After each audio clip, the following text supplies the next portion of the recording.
remove the skin.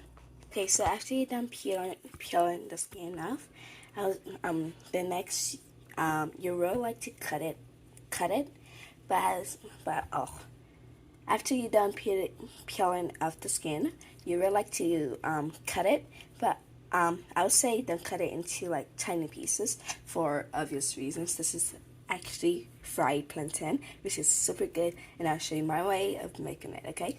Anyways, so yeah, I would say like cut it small.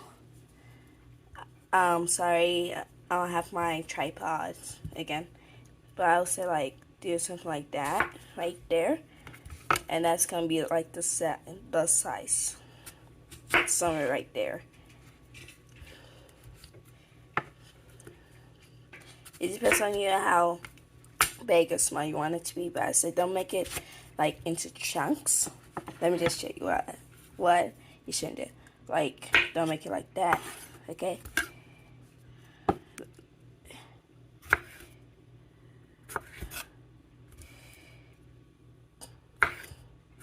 You see that? Don't make it like this, okay? You should have like a length or something like this, okay? So yeah, I'm sorry again, I don't have my tripod, so I have to be done explaining over showing, okay? Anyways, you should cut it into like a slice like this, like almost like a banana slice, like a banana slice, like the cocktail banana slice. Yeah, so something like this we do. Now all you like to do is wash it.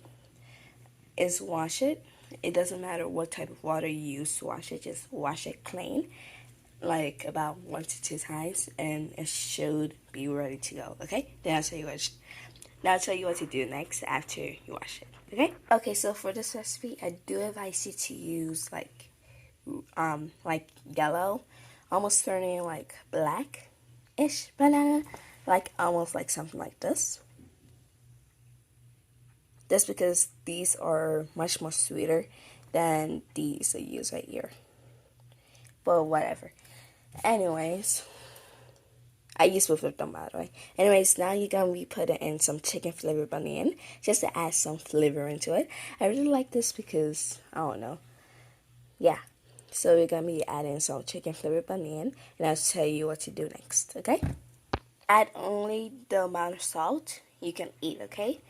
The amount of chicken flavored bunion, which is actually kind of salt, you can eat. Don't add in way too much or way too little. Okay?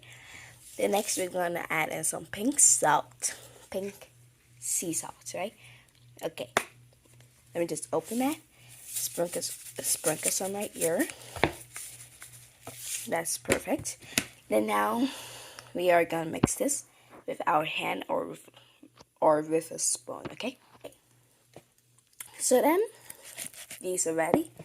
Now let's head over to the stove, and I'll tell you what to do from there. Okay. Okay, here comes the most dangerous work, okay? Not that the cutting of the plantain wasn't dangerous. To be honest, it wasn't really. But here comes the most dangerous work. You're gonna be playing with oil and fire as well. So please be careful. Don't smoke your house or anything like that. So yeah, you will need some oil. I say you should use canola can CANOLA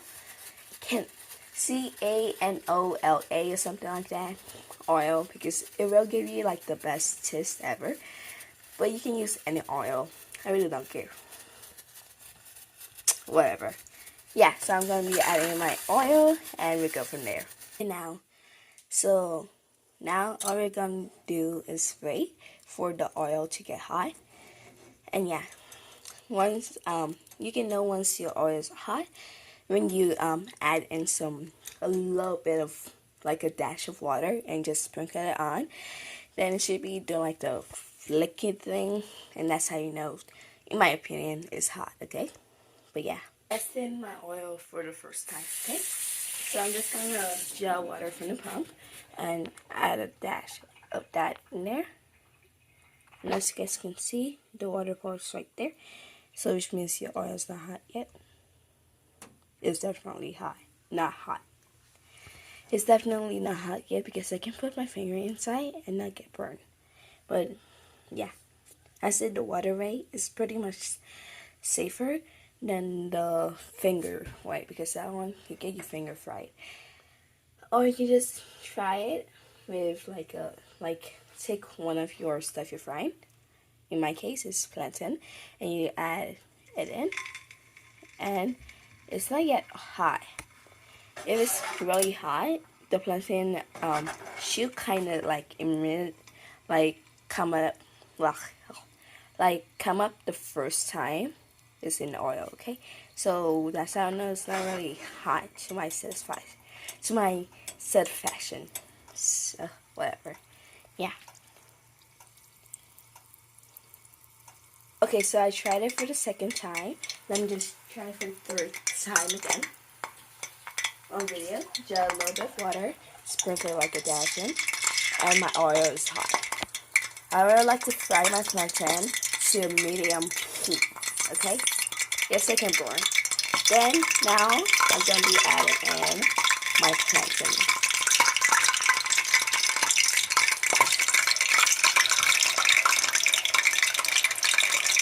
It takes a few seconds to come up, but then, yeah.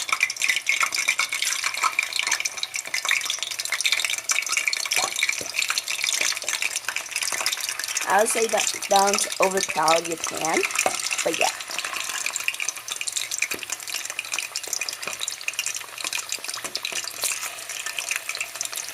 So now, what I like to do is wait until one side gets brown. Then you flip it over and let the other side get brown as well.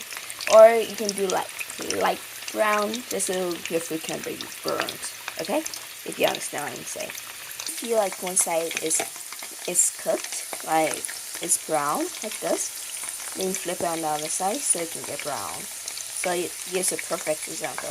Like right here, like this is brown, right? So now what I'm going to do is like flip this over so like the other side can get brown as well. And I'll be doing this until it gets to my color I want it to, and also until it's cooked. For plantain, it's kind of hard to know it's cooked, but yeah.